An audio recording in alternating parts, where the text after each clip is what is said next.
This case concerns the third part of the law, the subsidies.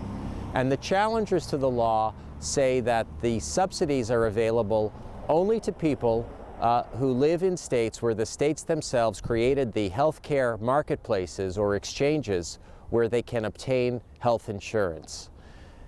There are about roughly 36 states that rely on the federal government to set up these healthcare exchanges.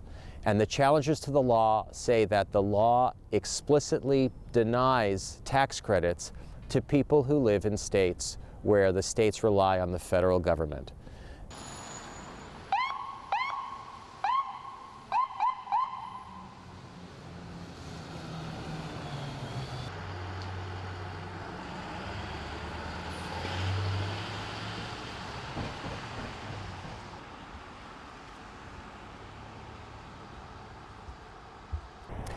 The dispute in this law is over whether the law explicitly allows people living in states where the federal government runs the healthcare exchanges to receive the tax credits, the federal subsidies.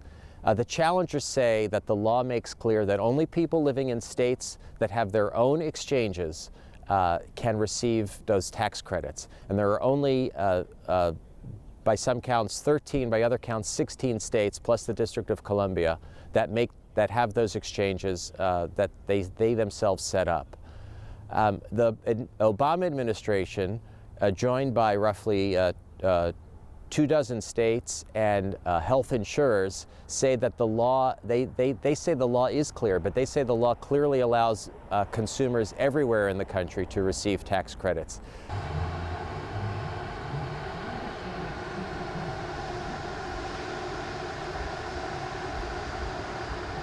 The challengers to the law say, to the contrary, Congress used language that was clear, and that Congress could easily fix this law if it wanted to.